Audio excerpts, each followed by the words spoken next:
मित्रों, पिछले कई वर्षों के अध्ययन और अनुभव से जो कुछ भी मिला है उसे शेयर करने का मन है। आज की इन विषम परिस्थितियों से आप भी अछूत नहीं हैं। इन विपरीत परिस्थितियों में भी हम कैसे स्वस्थ और प्रसन्न रहें, बिना डरे आप कैसे आगे बढ़ते रहें, इसका उदाहरण आपको देता हूँ। मछुआरे के एक लड़के ने सुना था कि दूर समुद्र में कहीं बहुत बड़ा तूफान आता है और वो तूफान अक्सर आता है या हमेशा वहाँ रहता है। उस तूफान को आज तक कोई भी पार नहीं कर पाया है। तो उसके मन में एक लगन जगी कि मुझे इस तूफान को पार करना है। 20 वर्ष के उस साहसी लड़के ने अपनी नाव में 1 महीने का राशन रखा और वह समुद्र की ओर, उस तूफान की ओर चल दिया। लगभग 5-7 किलोमीटर किनारे से दूर जाने पर समुद्र की लहरें थोड़ी ऊंची होने लगी और उसने देखा कि लहरें और तेज और ऊंची होती जा रही हैं। क्योंकि वो नाव चलाने में निपुण था, इसलिए उन लहरों को पार करता हुआ आगे बढ़ता रहा।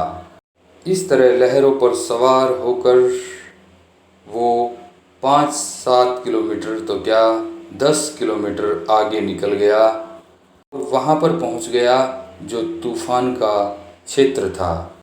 अचानक उसने देखा कि उसकी ओर तूफानी लहरें, समुद्र की बड़ी बड़ी तूफानी लहरें उसकी ओर आ रही हैं। इससे पहले कि वो संभल पाता, वो पूरी तरह से तूफान में फंस चुका था। 20 से 30 मीटर ऊंची लहरों में वो कभी ऊपर उठता लहरों के साथ, कभी नीचे गिरता, कभी उसकी नाव उससे छूट जाती तो तैरकर फिर से वो नाव पर चढ़ता और फिर से नाव को कोशिश करता आगे बढ़ाने की और फिर वो ऊंची लहरों में चला जाता। 30-30, 40-40 मीटर ऊंची लहरों पर कभी कभी वो लहरों पर झूलता रहता और उसकी नाव नीचे गिर जाती और कभी कभी तो ऐसा होता कि वो पहले गिर जाता और नाव उसके ऊपर गिरती। ऐसा वो अनेकों बार गिरा।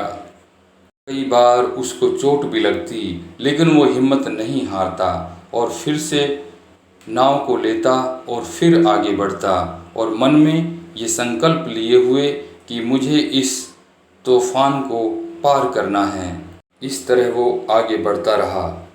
1 सप्ताह चलता रहा। 1 सप्ताह में वो सैकड़ों बार ऊपर लहरों पर और सैकड़ों बार नीचे गिरा। कई बार नाव के नीचे आया, चोट भी लगी, उसका राशन पानी सब गिर गया। 1 सप्ताह बाद सुबह के समय अचानक उसने देखा कि समुद्र का जल शांत है, लहरें शांत हैं और उसने देखा सामने से कोई बर्फ की मूर्ति उसकी ओर आ रही हो।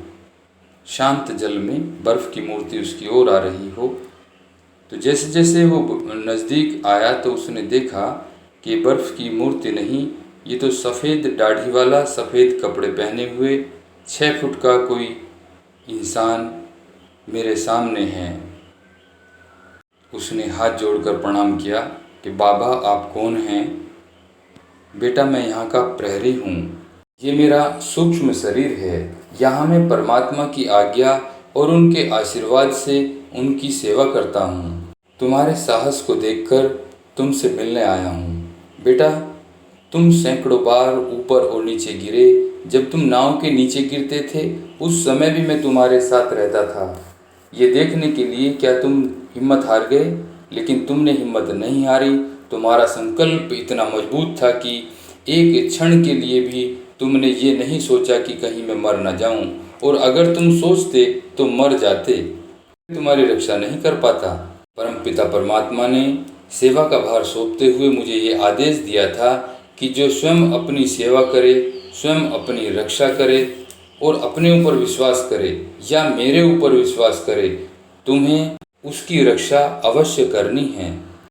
अब बाबा ने मुझसे कहा बेटा तुमने अपना लक्ष्य प्राप्त कर लिया है और उन्होंने मुझे विदा करते हुए कहा कि अपने गांव जाकर यह संदेश देना कि जो अपनी सहायता स्वयं करता है भगवान उसकी सहायता अवश्य करते हैं। फिर से दोहराता हूँ मित्रों, भगवान ने कहा जो अपनी सहायता स्वयं करता है भगवान उसकी सहायता अवश्य करते हैं।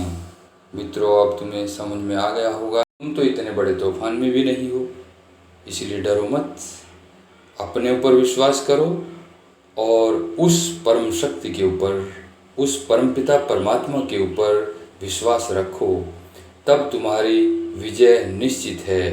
तुम्हें कोई नहीं हरा सकता, तुम आगे बढ़ोगे, अपने लक्ष्य को प्राप्त करके ही रहोगे। मित्रों, अगली वीडियो में बताऊंगा कि तुम कितनी बड़ी शक्ति का खजाना हो। धन्यवाद।